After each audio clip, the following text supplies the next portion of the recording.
کہنے لگی کہ سر جب مجھے تعلیم کے لیے بھیجا گیا تو امی نے مجھ سے یہ بات کہی تھی کہ بیٹا تم ڈگری لے کر واپس آنا، تم شوہر لے کر واپس نہ آنا، کچھ بھی ہو جائے تم کسی سے کوئی تعلق قائم نہ کرنا، اور یہ بات یاد رکھنا کہ ہمارے ہاں صرف اور صرف اپنوں میں رشتے کیے جاتے ہیں، اور میں نہیں چاہتی کہ تم کوئی ایسا قدم اٹھاؤ جس کی وجہ سے ہمیں بھی نقصان کا سامنا کرنا پڑے، تمہاری بھی عزت کو نقصان کا سامنا کرنا پڑے۔ کہنے لگی کہ میں یہی تہیہ کیے ہوئے یہاں پر آئی، اور اس کے بعد میں تعلیم حاصل کرنے لگ گئی۔ میں نے میٹرک اچھے نمبروں سے کیا تھا، ایف ایس سی اچھے نمبروں سے کی تھی، اور ایم بی بی ایس میں ایڈمیشن لینا میرے لیے اتنا مشکل ثابت نہیں ہوا کیونکہ میں نے انٹری ٹیسٹ بھی دیا تو میرے مارکس بھی اچھے آئے۔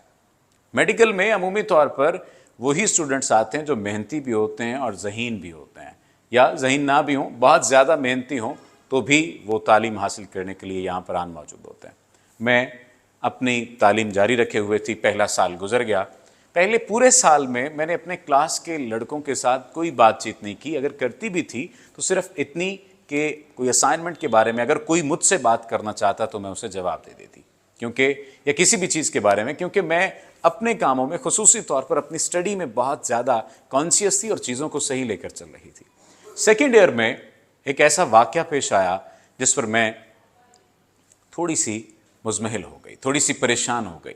اور وہ واقعہ کسی کا میری زندگی میں آنا تھا۔ وہ لڑکا مجھے پسند تھا، ایسا نہیں کہ مجھے پسند نہیں تھا، وہ فرسٹ ایئر سے تعلق رکھتا تھا، اور ریگنگ کی جاتی ہے چونکہ یونیورسٹیز میں یا کالجز میں، تو کہنے لگی کہ میں نے بھی اس میں پارٹیسپیٹ کیا، جو کہ میں بہت زیادہ میری نہیں بنتی تھی لیکن پھر بھی میں نے پارٹیسپیٹ کیا۔ تو وہ لڑکا بڑا معصوم سا، بڑے ہی اطمینان کے ساتھ بیٹھا ہوا، اسے جو بات کہی جاتی تھی وہ بات مانتا تھا۔ تو میں نے کہا کہ یہ کیسا عجیب لڑکا ہے۔ خیر بات گزر گئی، دن گزر گئے، کلاسز سٹارٹ ہوئیں، نارمل کلاسز سٹارٹ ہوئیں، اور اس کے بعد میرا انٹریکشن اس کے ساتھ چلتے پھرتے کہیں نہ کہیں ہو جاتا، شاید ہو نہیں جاتا تھا، میں خود چاہتی تھی کہ اس کے ساتھ انٹریکشن ہو۔ اس نے بھی مجھے ایک بات کہی، اس نے کہا کہ میں یہاں پر کسی لڑکی سے دوستی بنانے کے لیے نہیں آیا، یہاں پر میں نے کسی سے کوئی رشتہ داری کام نہیں کرنی۔ کہنے لگی میں حیران ہوئی کہ میری ہی جیسی سوچ، میرے ہی جیسے خیالات، لڑکا بھی کوئی ایسا ہو سکتا ہے۔ میری اس سے بات چیت شروع ہو گئی، یہ بات چیت ہماری بہن کے تعلق سے شروع ہوئی، دوستی تک گئی، دوستی کے بعد محبت میں بدلی، محبت کے بعد ایک ایسے تعلق میں بدلی جس کا شاید انجام اس صورت میں ہوا کہ میں آج آپ کے پاس موجود ہوں اور میں اپنا دکھ بیان کر رہی ہوں۔ کہنے لگی کہ اس نے مجھ سے وعدہ کیا تھا کہ وہ شادی کرے گا۔ میں نے اپنے پیرنٹس کے ساتھ، خصوصاً اپنی والدہ کے ساتھ بات کر لی، اور میں نے کہا کہ مجھے بتائیے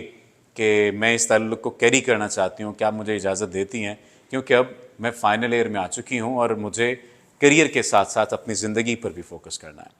والدہ نے کہا کہ ہاں ٹھیک ہے، ہو سکتا ہے، ممکن ہے، میں مان لیتی ہوں۔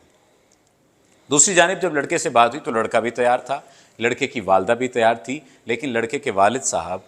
انہوں نے کہا کہ ہم ذات اور برادری کے باہر شادی نہیں کرتے۔ کہنے لگی کہ ہم نے وہ زندگی کے تمام مراحل طے کر لیے تھے، تعلقات کے وہ تمام مراحل طے کر لیے تھے جو ایک نوجوان لڑکا اور لڑکی تعلق میں آنے کے بعد کرتے ہیں۔ شاید اس لڑکے کے پاس تو آپشن تھی، میرے پاس کوئی آپشن نہیں تھی، اور میں اپنے ماں باپ کو بھی کھل کر نہیں بتا سکتی تھی کیونکہ میرے اندر گلٹ اور تکلیف اتنی تھی کہ میں اپنی ماں کو کیا بتاتی کہ میں اپنی آپ کی بات کا پاس نہیں رکھ سکی۔ خیر وقت گزرتا رہا، میں بھی کوشش کرتی رہی، وہ بھی کوشش کرتا رہا، لیکن اس کا باپ اس بات پر اٹک گیا، اڑ گیا کہ ہم برادری کے باہر شادی نہیں کر سکتے۔ وہ لڑکا جو کہ بہت کم گو تھا، وہ نہیں سمجھتا تھا، اس نے بہت محنت کی، بہت ہمت کی، بالآخر ہم دونوں ہار گئے۔ میں نے ایک وقت میں سوچا کہ کیوں نہ میں خودکشی کر لوں، لیکن پھر مجھے اپنی ماں کا خیال آیا، باپ کا خیال آیا، عزت کا خیال آیا، تو میں رک گئی۔ ایسے ہی میں اور اسد دونوں بیٹھے ہوئے باتیں کر رہے تھے، اس نے اپنے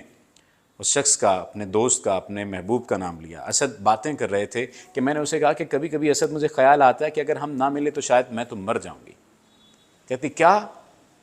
یکدم یہ کہنے کے بعد وہ مسکرانے لگ گیا، مجھے سمجھ نہیں آئی کہ وہ مسکرایا کیوں۔ دوسرے دن اس نے کہا کہ میں اپنے ابو کو منا لوں گا، وہ ابو کے پاس گیا، اس نے کہا کہ ہمیں ذات اور برادری کو درمیان میں نہیں لانا چاہیے، وہ میری سینئر ہے، 1 سال کا ڈفرینس ہے اور میں چاہتا ہوں کہ اسے اپنا لوں، اور اب